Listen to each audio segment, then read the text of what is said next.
Hello, Shwmae. Welcome to the Welsh Politics podcast, where we explore not just what's happening in the world of Welsh politics, but why it's happening and what it means. I'm Lee Waters, and I'm a member of the Senedd, and I'm joined by Lauren McAllister, Professor of Politics at Cardiff University, and Lauren McKevitt, a former Conservative Special Advisor, now a political consultant. And every few weeks, we're going to be chewing the flat to try and understand what the hell is going on in a very unpredictable new Welsh political context. Laura, we've got in 7 months the next Senedd elections, a new enlarged Senedd, a new voting system, a new style parliament.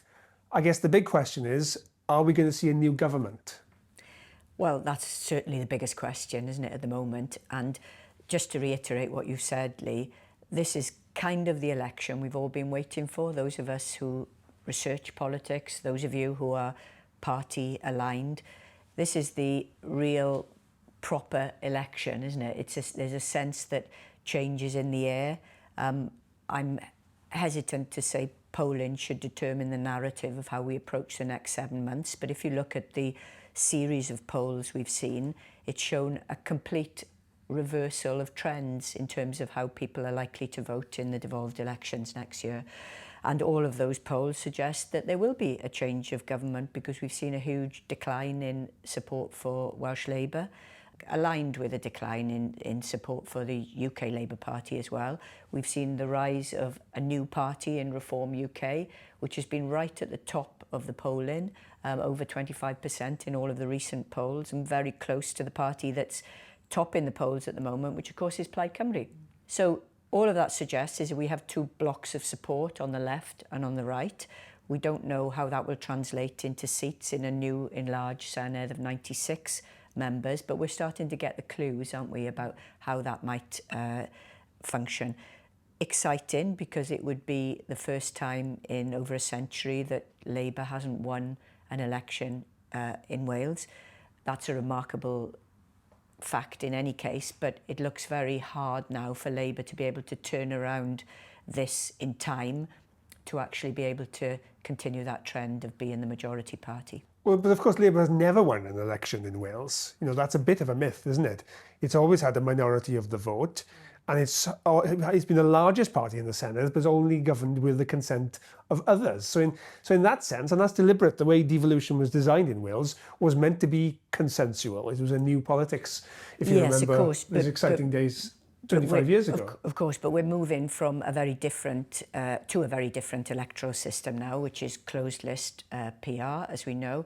And the difference between that and the system we were using before, the additional member system, of course, which was a hybrid system, a first past the post and proportional, semi-proportional, it meant that Labour could emerge with almost a majority of seats, with under a third of seats.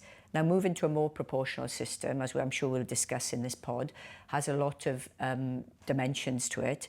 The most obvious one is that if a party's vote share declines dramatically, as Labour's looks as if it is, it could end up being in that territory of being penalised by that voting system and emerging with just a handful of MSs. And that is a very radical change, obviously, from winning almost half of the seats in every election. So we're going to go into the mechanics of everything you just said in the next episode to unpack the structural changes, which are significant and complicated. So we won't dwell on that at the moment. We shouldn't dwell on it, Lee, but it's germane to the question you asked, which is, will we see a new government? Because you're right, it's very unlikely that one party will win a majority of seats and be able to form a government on its own. A majority of 96, obviously, is 49, yeah? So to get over that threshold is probably unlikely, which means we're in the territory of deals, coalitions, cooperation arrangements, and that's why the question, which we always have, which is exactly, but that's or minorities for that matter, but that's why it's so difficult to answer the question of will we see a new government. We're likely to see a new government, but it might have elements of the old in it.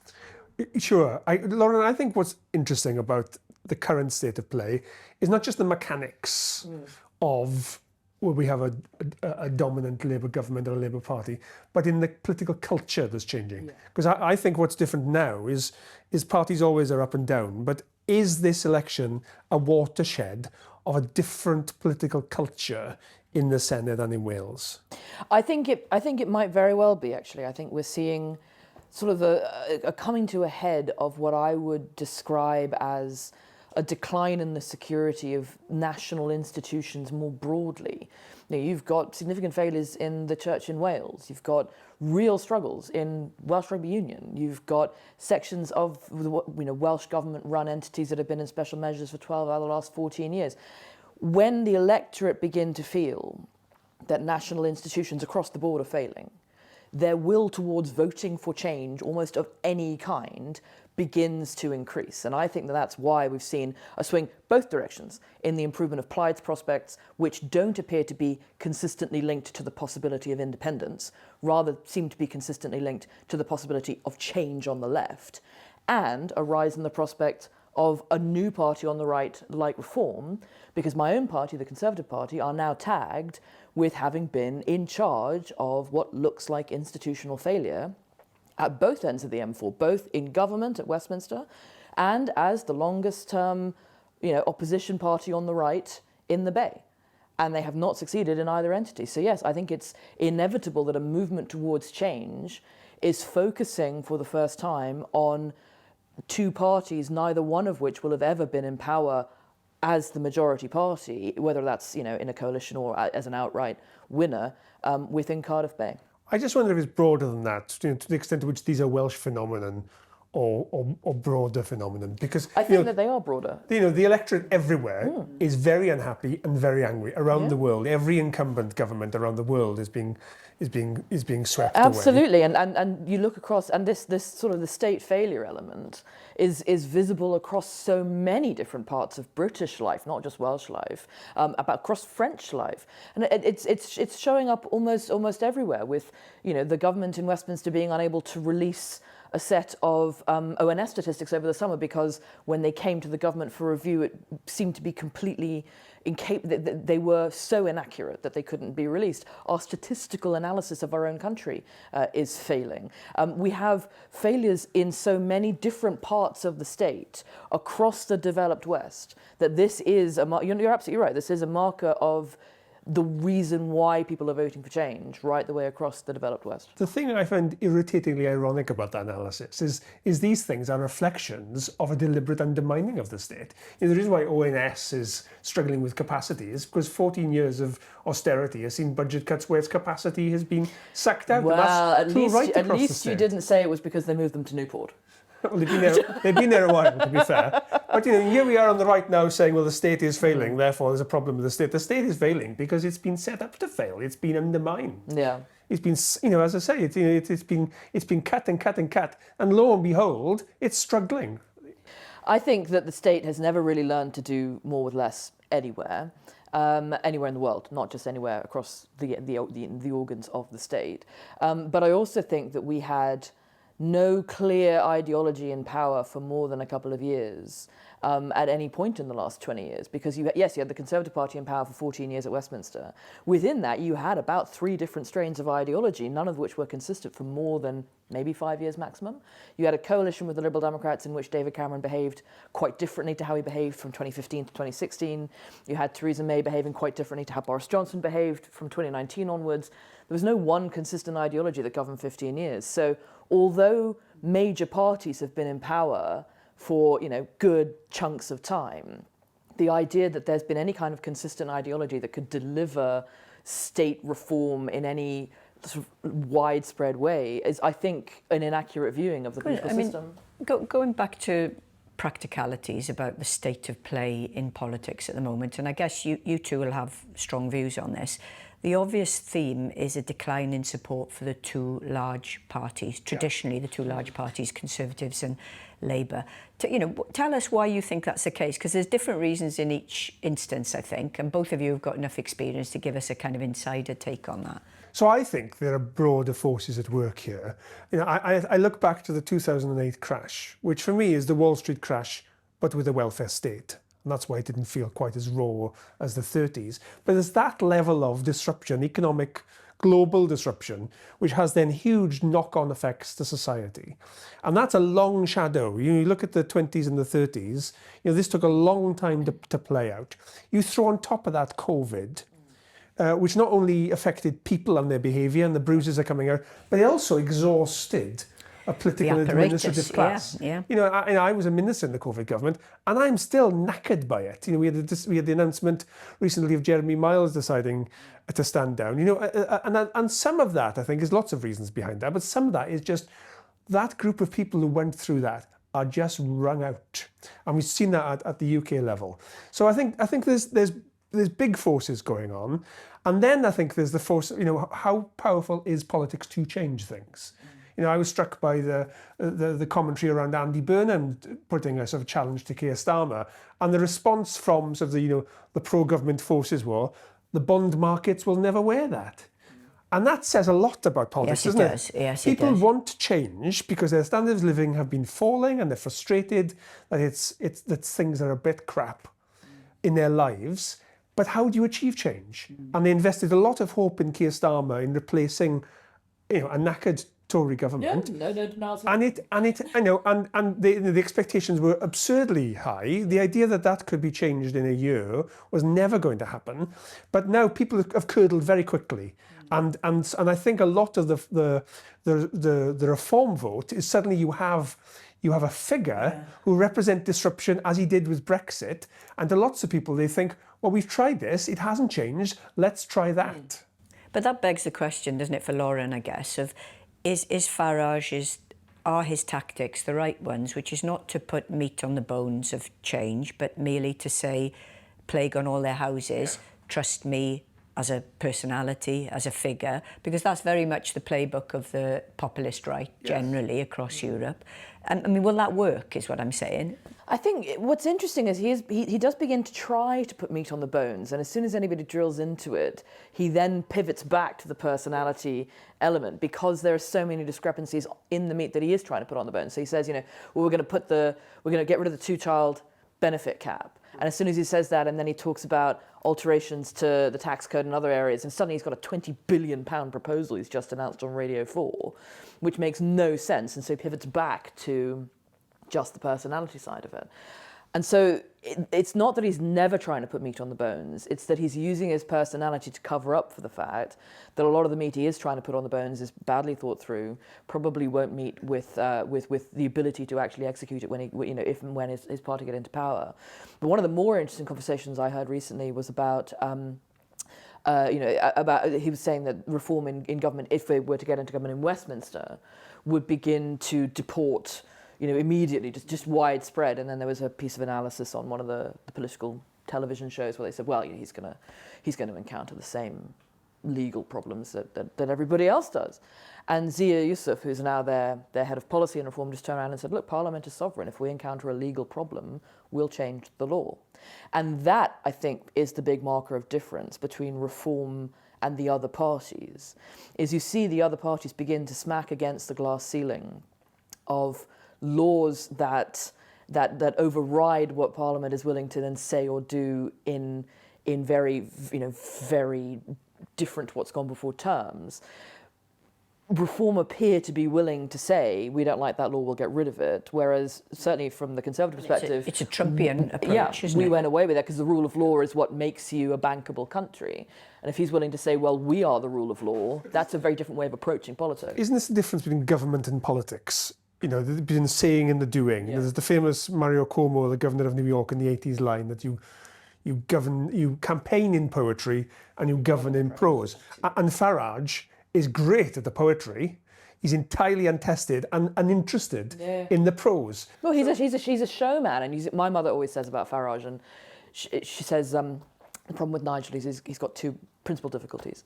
The first is he's always wearing just slightly the wrong colour of tweed. And the second problem is that he knows it. He's play acting. He's just slightly more sort of mustard, slightly bolder than a normal, and he's play acting for a group of the electorate who believe that that's what someone who looks and sounds like Nigel Farage should look and sound like, and he's putting it on. And he's the great showman of British politics. And what I find interesting about that is, you know, I think the comparison of to someone like Boris Johnson, again, you know, a big personality on the right, is a bad one. I think Boris Johnson was always a fairly honest broker about who he was as a person. He sort of wasn't very good at covering up for various things, but Nigel is play acting, and I think that makes them quite different as characters. I'm just stuck on how different our mothers are. But where does that leave Labour, Lee? You know, this is the question at both UK level and Welsh level, because they can't play the same on the same pitch as Farage in terms of personality and the poetry that we talked about a moment ago, because Labour's in government at UK level and in government at Welsh level. So it's prosaically prose, isn't it, in the most dramatic way. So how does Labour turn anything around at the moment? Well, I think that the problem Labour has is much more profound, because this is a challenge into the core question of what's it about. You know, when you are stress tested like this, which is what this is, it really puts you back to your core, doesn't it? Of what is it? What are you trying to achieve? Why are you in government? And that's a question Labour has fudged for a very long time. Jeremy Corbyn had a clear answer to that, but the alternative that's emerged has not been about that. It's a conversation we've never wanted to have. Now, I've always taken the view that England is essentially a conservative country. Every so often, people get annoyed with the Conservatives, and they let Labour come in to clear the mess up. And they give them a few years to clear the mess up, and when things start to get better, they kick them out again. And that's been what electoral history has shown us has happened. Fair analysis. I don't know, I'd say that at the end of some of their governments, Labour also create their own mess, and the Conservatives get brought in to clean that up. So for me, from a Labour point of view, the fundamental point then is you've got a finite period, a window to try and make significant structural change in the way this country works around equality and justice and democracy. And you need to take that time to make those big changes, which can then alter the trajectory of what comes next. That's not a path this Labour government has decided to play. It's basically tried to say, we'll steady as she go, not frighten the horses, and we'll make some managerial handle-turning changes, but not really try and reset the way the government and the state works. And the problem with that, it's misread the mood, I think, of the public, who may not be invested in the detail of what they do, but a palpable sense of we want change, which is what Keir Starmer promised. But how could Starmer have gone into the UK election last year with that radical change agenda and still won it? I mean, you know, all we heard about in the run-up to the election was the Ming vase on carrying the Ming vase over the polished floor and so on. And everyone kind of accepted that narrative, didn't they? That was the only way that Labour could win an election, even though the Conservatives were in disarray and 14 years of power. What would have happened if there had been a radical manifesto for addressing structural inequalities and state disparities and regional and territorial inequalities across the UK? Would Labour have even got close to winning? Well, it's a moot question, isn't it? But I think what I'd say to that is that Labour didn't win the election. The Conservatives lost it. They completely imploded. Yeah. You look at the share of the vote, it's the lowest share of the vote any government's ever had, and the large majority is really disguising a fundamental weakness in Labour's position. So I'm not sure if Labour had said any of those things, it would have made much of a difference. It may have reduced its majority. So we've gamed the system, but to what end? What's the purpose of what we're trying to achieve? And I think that's fun. When you read some of the books, there's a really good book called Get In, by Patrick Maguire and Gabriel Pogrund, who'd done the insider tale of how Starmer went from leader of the opposition to the Prime Minister. Very well sourced, quite a depressing read, explains a lot. But essentially, it's game playing, and Morgan McSweeney, the Prime Minister's Chief of Staff, is the figure they use to tell the story. But it's very tribal, it's game playing within a party, it's about factions, it's about playing the electoral system, about playing the media, and that's fine, it worked. But it gets us to where we are today, is in trouble and without the governing project. That's the problem. I also think we're brushing over what I think is a genuine phenomenon in British politics, and I don't just mean Welsh and English, British politics as a whole, which is these things are cyclical, not by party, but by personality. And I saw a great quite a humorous tweet on this the other day, which said that Liz Truss broke the pattern. on this, and that basically the pattern had been fun, boring, fun, boring. So you had Thatcher, who was fun. You had Major, who was boring. You had Blair, who was fun. Thatcher was fun. You had Brown, who was boring. Fun for some, maybe. You had Cameron, who was fun. Theresa May, who was boring. And then you had Liz Truss, who was weird. And this massive interjection into the normal ebb and flow of things has then resulted in Rishi Sunak boring, Keir Starmer boring. And I wonder if the pivot is going to be to someone who's slightly more interesting. And the Burnham thing you raised earlier I find fascinating, because the great joke about Andy Burnham is, a Blairite, a Brownite, a Corbynite, and a Starmite walk into a bar, and the barman says, "Andy, what are you drinking?" This is someone who's managed to ride across 4 different, very disparate approaches to running the Labour Party as a single Andy Burnham-shaped entity. The idea that this could be a popular alternative to Starmer, I think, shows that the trend is very much on the left as well, towards pivoting into a personality-based move. Starmer, who has the personality of wallpaper paste, has not managed to fill that vacuum. But someone like Burnham, who does have slightly more personality going for him than Starmer does, might be what they're looking for in order to make that work for them. Let's talk about where Plaid play in all of this, because obviously this is a Welsh election. Yeah. Labour voters in Wales, progressive voters, do feel they have a non-right alternative, which is fairly safe. And certainly, the figures from the most recent YouGov poll show that 1 in 5 Labour voters say they'll now back Plaid. And there's a big discussion within the Labour Party of should they be trying to go after Reform voters or consolidate the left bloc in Welsh politics. We're talking here about personalities. The challenge that Rhun ap Iorwerth has, as ever, is that people don't know who Welsh politicians are. And his personality is quite, he's an ex-broadcaster. It's non-threatening, it's appealing to some, but it's not terribly in Lauren's spectrum of exciting, weird, boring. I'm not quite sure where he fits in that. I don't think that matters, is my take, because if you look at all of the devolved elections since 1999, Plaid's only really done as well as it should do in the very first elections, when it won that swathe of seats across the valleys. That was an anti-Labour vote. So on. And it was an anti-Labour vote, but a degree of pro-alternative in that it was a new Welsh Assembly as was, and therefore the connectivity between Plaid and the new institution was fairly self-evident and easy to buy into. But since, really, the set of results that Plaid's had in the Senedd elections has been incredibly disappointing, I think, for the party and for the national movement as they see it. But this moment seems to be one where all Plaid has to do for now, at least, is keep its head, because it's topping the polls, at least the last 2 polls, with around 30% of the potential vote. Clearly, Reform is snapping at its heels, but Plaid doesn't really need to worry about Reform too much, because other than in a few areas, there's not a great deal of crossover. There are in some areas, but not a great deal of crossover across the whole of the nation. Plaid's votes are coming from Labour, very clearly at the moment. And weirdly, Welsh Labour doesn't seem prepared to really address that and articulate that threat. It's much easier in some regards for Eluned Morgan to talk about Farage and Reform and the bogeyman than it is to talk about the party that's it's hemorrhaging votes too. So in some respects, all Rhun has to do is sit steady, be appealing in a very vanilla kind of way across the whole of the progressive left, and therefore its vote should stay around that percentage.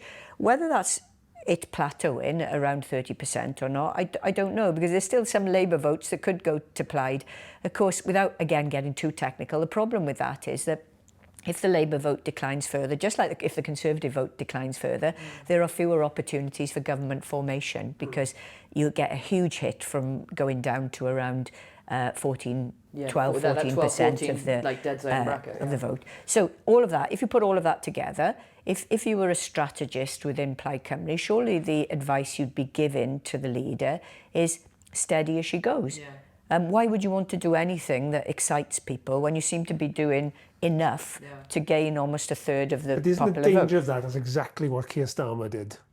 Well, this is the alternative scenario, and I've got no idea whether this is what Rhyn and Plaid are thinking, but it's the poetry and prose scenario.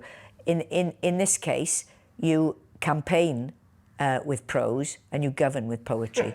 Do you get my drift? You come in and you're aware of a very divided Wales, just like a divided UK. People have put their trust, not as a majority party, but people have put enough trust in Plaid to potentially be the lead party in a government.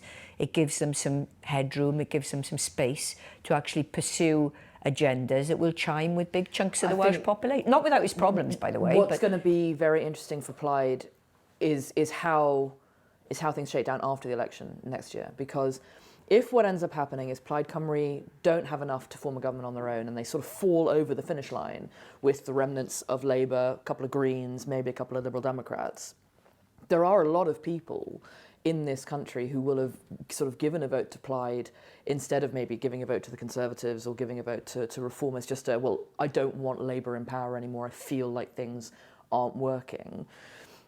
And the Labour Party somehow still end up in government. Then all we've got is a situation which happens in Germany all the time, which is, you know, whoever loses the grand coalition wins. And if what you've got is Reform on a huge chunk of seats but not forming a government, Conservatives in the sort of 12-14% dead zone where they really don't have that many, but certainly not enough to come in with Reform to form a coalition and have a majority.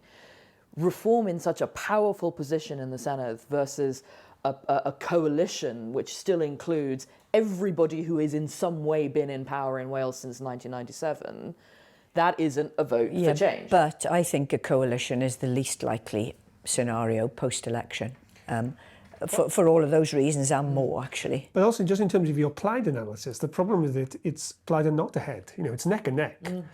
And the momentum in the polls is with Reform. Reform's vote is increasing, Plaid's vote is not.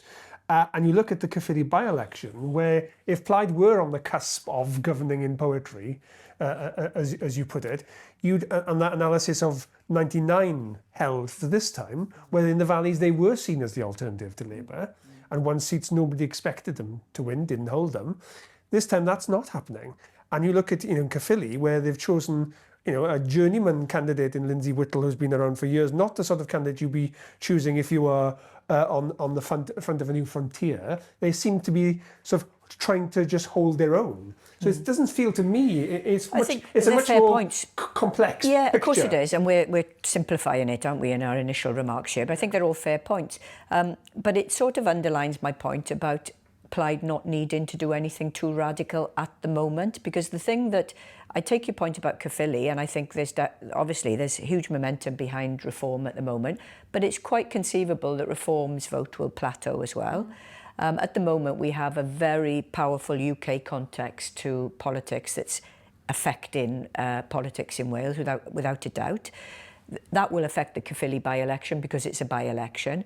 It might be slightly different in the Senedd election. We know all the weaknesses of the Welsh media and so on, but we also know that there will be more interest from the UK media, at which Plaid will then have its seat at the table. And Reform and Farage will be more forensically scrutinised over policy and approach and potential government. Will there? There's two other electoral bogeymen in the room here that we haven't really talked about. I know we're talking about the electoral system in a separate pod, but I think it does play into how the parties are managing how they do the next 7 months. The first of those is Turnout. For Reform to do as well in actuality as they're doing in the polls at the moment, a chunk of voters have to show up to vote in May who have never historically shown up to vote at a Senedd and previously Assembly election. Or have never voted at all in terms of Reform support. But that's a different vote, I think. Yeah. There is a vote that the Conservatives have tried to convert historically, who showed up for us in Westminster elections and didn't show up for us in Assembly and then Senedd elections. And a huge chunk of that vote is now going to Reform. If Reform manage, where the Conservatives have historically failed, and get that group to show up, then yes, their polling numbers now will be very similar to what they end up polling next May. So there is a big turnout bogeyman here. I think the second big bogeyman here is the new electoral system's anonymity. Labour walked right into a marked bear trap in choosing to have a closed list system, because although everybody then said, well, of course we would announce who our candidates are, Reform aren't going down that road. They don't have to declare who a leader in Wales is. They don't have to declare who their candidates are, because we have a closed list system coming. So they don't have to engage in the individualised personalities. They can ride on Nigel Farage's tails all the way to the polls next May, because of the electoral system that was put in place, 2 years ago. So just on that post-May scenario, because you mentioned earlier, one of the scenarios you fear is Reform being locked out. I don't fear them being locked out. I fear them being in opposition, but with a large enough number to be able to really make a lot of noise from the sidelines and disrupting the possibility of good governance in the next 5 years. So maybe that's their plan. My question is, would they want to form the government? That's the big question. Because I personally think that a Reform government is plausible, much more plausible than most people are giving credit for. And that could be the nightmare scenario for them. This is always the argument about UKIP. Do they actually want to win anything other than the European election? Can I chuck something else into that? I agree with what you're saying, by the way, but it's a question at which level you want to win as well, and the timing, because winning is debatable, isn't it? How do you determine whether you've won an election in a PR system like this? But were Reform to be in a position to form a Welsh government, that might be very problematic in terms of winning in the UK general election a few years down the line. Because running a Welsh government with the appalling funding settlement that we have and the frustrations of a antiquated state around you could be hugely difficult. Does Reform really want to be in that position? Or, as Lauren says, does it want to be biting and snapping from the sidelines? Keep throwing grenades from the sidelines. Exactly. But having said that, I think we're in danger of kind of having a bit of wishful thinking about whether or not Reform would do this or would do that, because we've also seen them they're now in control of a lot of council areas in England. They've got a mayoralty, and they are taking steps in some of those areas where they're putting a seriousness into local government that the major parties hadn't put in. You've got doctors running the public health section, and I think the Leicestershire one that they won, and they're putting a seriousness into local government that I think the major parties began to ignore in England for too long. And if they take that approach in running a Welsh government, then everybody might start voting for them again the following time. And that's the question, isn't it? Do they see the Welsh election as a staging post to the bigger prize for them, which is a Westminster election, which after all is why the UK media are showing an interest in this election, because it tells a UK story. Absolutely. It was forever thus. Or do they genuinely want to reshape the state and run things? Because if they do take that on, as you say, without policies, without a leader, with very tricky Senedd arithmetic, even if they manage to get over the line, it's not going to be by much. So it's going to be fragile. In a completely untested political party where getting how are they going to make decisions? Is Nigel Farage going to be on speed dial and deciding everything? Do they do what Labour did quite successfully in Cardiff Bay for 14 years of the Conservatives being in power in Westminster and blame Westminster for everything? The Labour Party are in charge up there. They've designed a system that doesn't work. They've designed a system that only works for them. We can't work in this system because Labour have locked this up for themselves. If they do that narrative... And that works in the politics, but that doesn't work in the government, because if they find themselves on the 5th floor of T. Howell, even if they made the rhetoric may be that, and that you're right, that would work, they still have public services to run, which face intractable problems, which face huge funding pressures, have a machinery of state that is really struggling. There's the question of what the hell would the civil service do with the Reform government, and are they planning for it? The answer is they're not. So that potentially, with the arithmetic, with the inexperience, with the endemic underlying problems, my fear about a May election, in a number of scenarios, is chaos. Isn't there an argument that there are parts of Welsh politics that, although they've been run by the same party for 27 years, are already in chaos? There's huge sections of the health system that aren't working. You've got, what was it, the ITV analysis said last year, you've got 20% of Welsh primary school children functionally illiterate when they're going into secondary school. There's an argument that chaos already exists. It's just been very well stage managed for 27 years by basically one party always being in charge. And I mean, I don't agree entirely with that, but I don't agree at all with that. Yeah, I wasn't going to dwell on it. No, but I think Lee could be overplaying the role of a government in the context of that state. Things would continue, is my take on it, because the apparatus of the state is very well established. It has leaders, some would say too many, in key positions, whether that's health, education, transport, whatever. Things would tick along. There would be crises, but there are already crises with a government that is committed to trying to run things efficiently.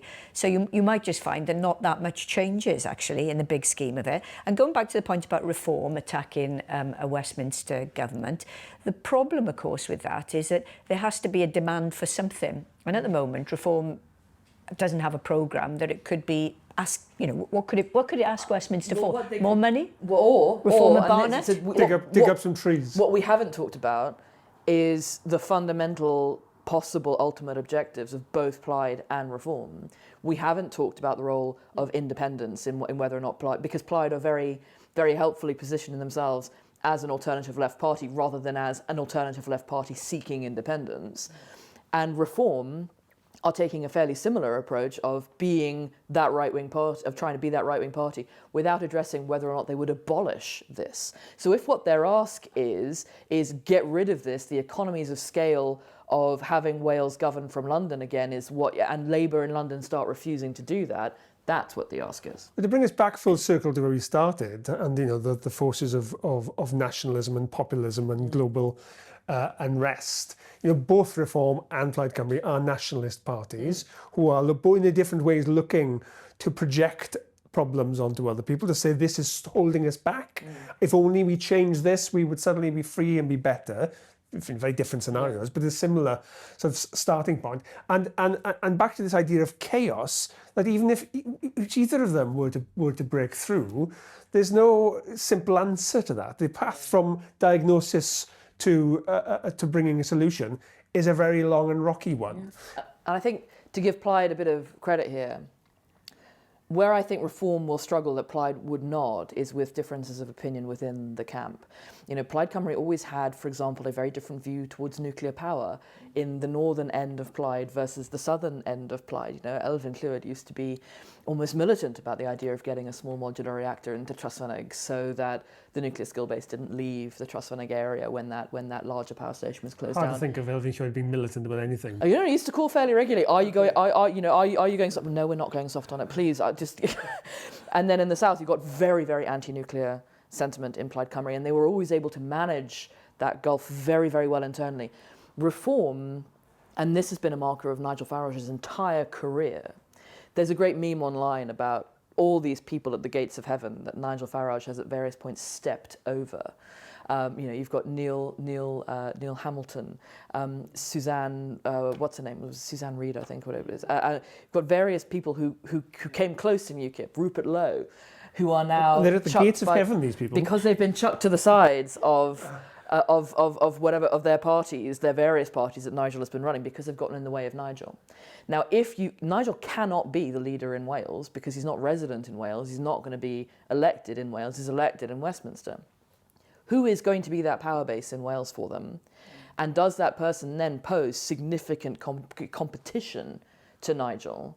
And is that problematic? Because the reform will behave differently to Plaid in that area. This is an autocratic party. Of course he could be the leader. He decides everything. They don't have a democratic structure.